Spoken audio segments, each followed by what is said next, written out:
This is a gorgeous set of mixed artificial hydrangea flowers with ferns and eucalyptus. I was sent a review from Pinkpum, so let me show you a closer look. These are gorgeous.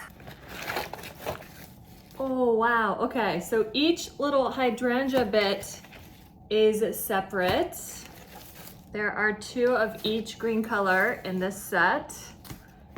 And then you've also got stems. Each one is separate with the leaves.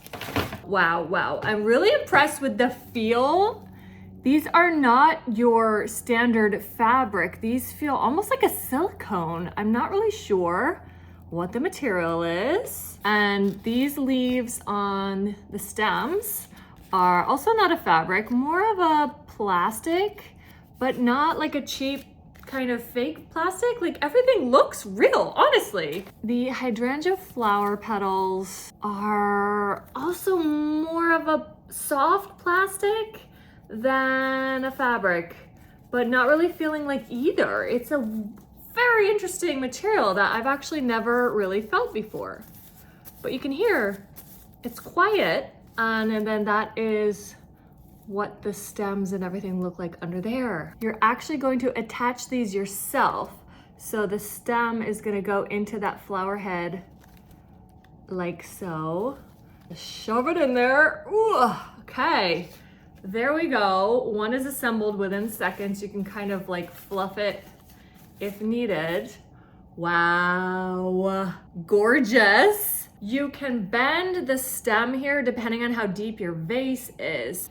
These are actually 2 pieces. Both branch off into 3 different ferns at the top. So 2 pieces give you 6 of those fern leaves. That's cool. And then you've got 6 of your hydrangea bases and 6 of the blooms. And then you've got 4 of these eucalyptus, which again, just like everything, they're absolutely gorgeous and realistic looking. And then the stems here are gonna be flexible. You can take them apart and use them separately as well into different kind of vases. Here is everything laid out, and I'm going to assemble into the gorgeous bouquet / flower arrangement that never needs to be watered, that will never wilt, just gonna last a long time. It's a nice set, so you can keep them all together in one really nice bouquet. You can divide them up. You could buy a whole bunch of these and do like wedding centerpieces that people can take home with them and reuse for years and years and years. So amazing. These are absolutely gorgeous. I love them, and I know you will too.